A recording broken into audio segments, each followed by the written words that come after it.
Hello，大家好啊！今次有啲大家可以睇到蔡醫生今次唔係一節一個人傾㗎啦，因為咧我係請咗我個表弟蔡兆峰醫生。係，大家好。今次講翻乜嘢咧？因為蔡兆峰係乜嘢？蔡兆峰醫生係又係我 partner 啦，又係我表弟啦。因為蔡兆峰醫生一路都喺翠竹路嗰間店咧，就喺嗰間店主持嘅，又係我哋翠竹店嘅主任。我表弟咧，佢最擅長乜嘢？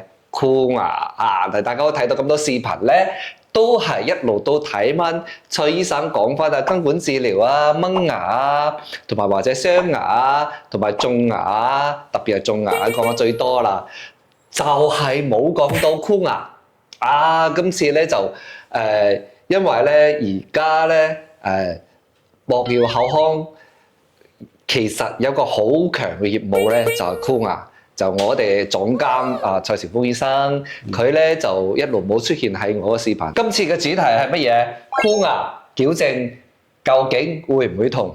好啦，呢個話題我就交俾蔡兆峰醫生啦。有請。大家好。今次咧同大家講下呢個矯正會唔會痛咧？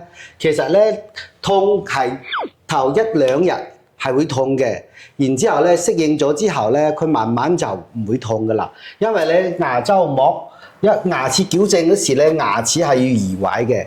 你上咗牙托槽之後咧，就係上咗托槽之後喺呢個位置，然之後咧佢有個拉力嗰時咧拉嗰啲牙齒，然之後牙周膜咧佢會充血咧壓迫到牙齦，你會脹痛，係一定會痛少少嘅。就每個人個情況係唔一樣嘅。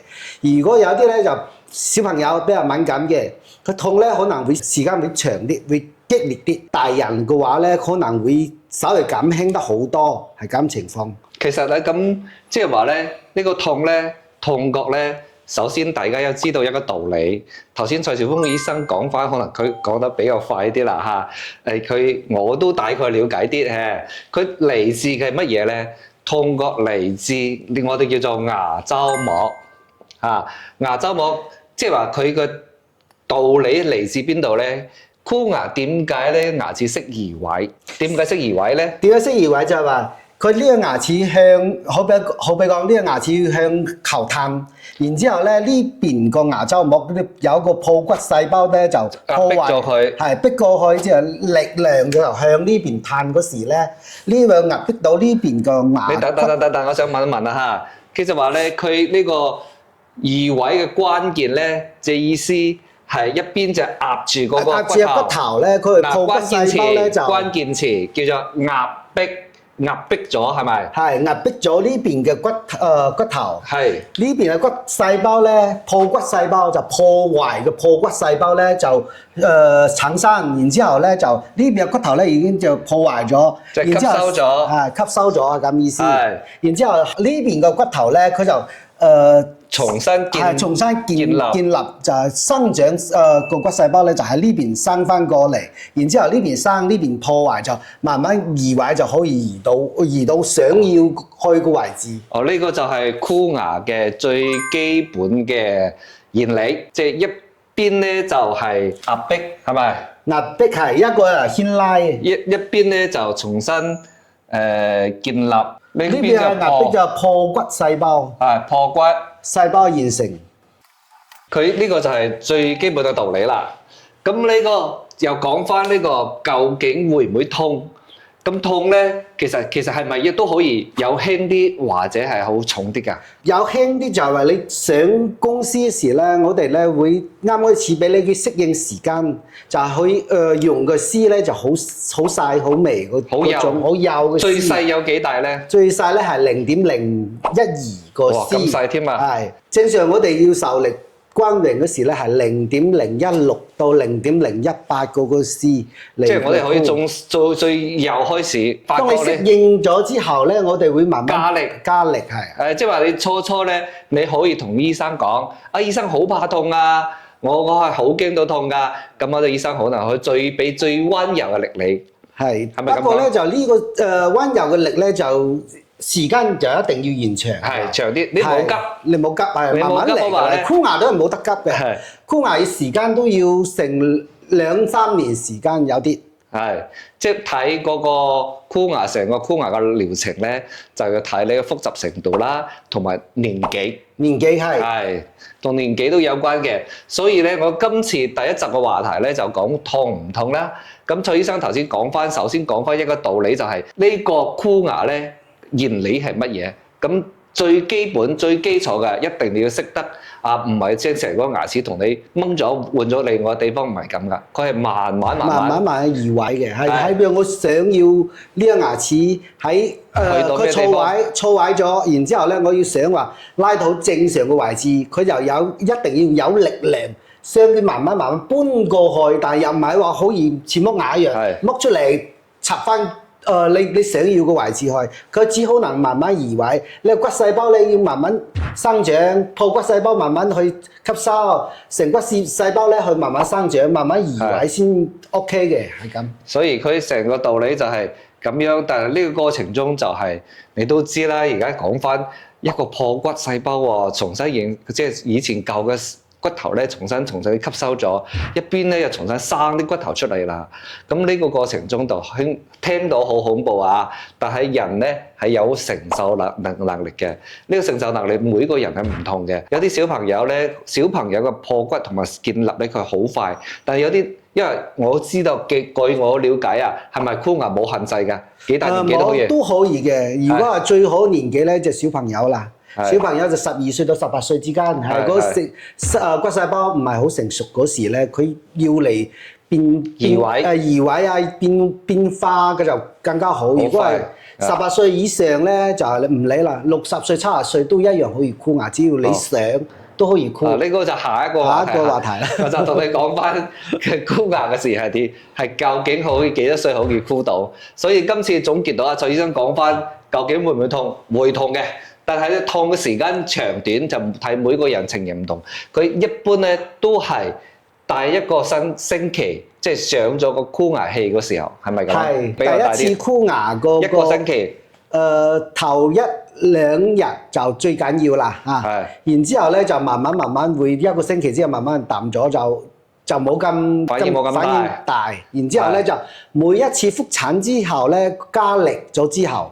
係會嘅，又係1-2日時間到，1-2日話好啊，都唔算好，唔算係好緊要啦。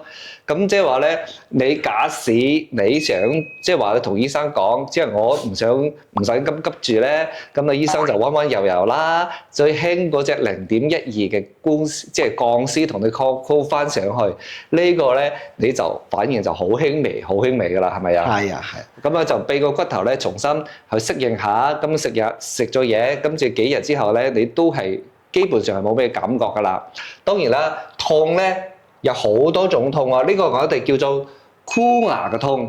其實咧仲有時咧嗰個黏膜、牙肉、牙周嘅問題，唔係即係有時咧，因為你而家好多用翻傳統嘅，有啲鐵絲啊嘛，鐵絲會棘到牙肉啊嘛，係咪係咪每個嗰個托槽啊？大家知道箍牙要托槽啊嘛，個托槽係咪全部都棘住都會痛啊？棘住啊！有啲咧，因為佢有呢個托槽有4毫米個厚度，然之後咧箍到棘住嗰個牙肉咧，剛開始係會些少嘅。如果係你棘住唔習慣係會嘅。最好就用翻嗰個護蠟，嗰個吉到你牙齦個唔舒服，可以先讓你唔會吉到咁緊要，咁辛苦。同埋咧，有時鋼絲移位時，鋼絲向後褪嘅時候咧，太齊嗰時咧，佢會慢慢伸長咗，係都棘到牙肉，棘到牙肉，你都就要過嚟剪或者係話要護蠟咧，護住唔好吉到你自己牙肉。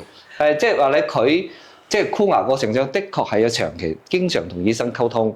即係話咧，你最方便嘅話咧，就1-2個月嚟嗰時，或者係就係過程中唔舒服嘅時候咧，你就需要你個箍牙醫生好好同你溝通。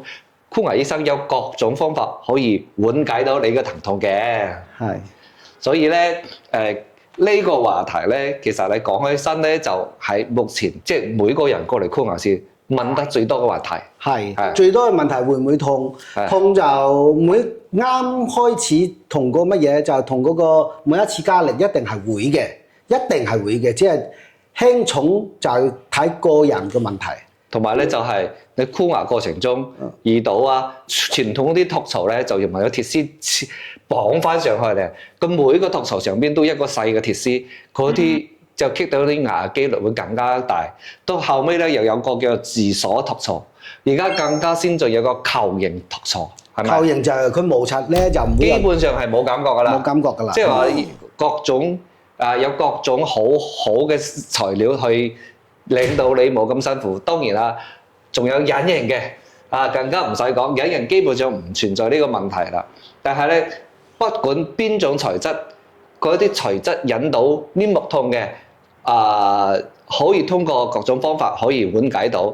但係咧，呢種牙齒移位嘅疼痛咧，就一定係要睇你自己適應能力，同埋咧同醫生溝通，係咪？呢個都可以接受嘅。呢個痛咧就係1-2日時間，就係啱開始1-2日，其他咧都係唔理你係小朋友啊、大人啊都可以接受。我最見到一個係箍牙就27歲嘅，啱開始就剝咗4粒牙。剝牙佢唔係好痛，但係箍牙咧佢一夜都係冇瞓到，佢話痛到啊乜嘢？你嚇死人！嗰啲啊大鑊就睇過一個，因為佢太過敏感㗎啦。你做咗幾多年就移到一個？係就移咗一個，其他都冇問題。後尾點算啊？後尾就止痛片咯，食完之後2日之後咧就冇嘢啦。就嗰晚就話佢箍牙嗰晚係因為壓迫到啊。佢係牙周膜嘅反應好大。係因為嗰骨細胞已經係成熟嘅27歲㗎啦，佢已經結咗婚咁樣嚟箍牙。因為咧深圳呢個位置咁樣啦，你上咗年紀要準備啲止痛藥俾啲客人都會嘅。如果係你比較敏感，你同我哋要個止痛片，或者你屋企有個必理痛啊、芬必得啊，都可以自己如果痛你可以食一粒。所以咧，大家聽到我哋呢長片之後咧，都唔係俾人聽話箍牙冇事嘅，一啲事都冇。唔係嘅，個個都會有反應嘅。所以咧，當然呢啲都係講翻嘅重點係可以接受到，而且係有各種方法可以緩解到啲疼痛嘅。係嘅。好啦，咁啊，今集我哋就傾翻呢度啦，好嗎？好。咁下一集咧有更加話題咧，希望大家關注我哋，繼續聽2個蔡醫生同大家講箍牙所有嘅各種問題都會話你知。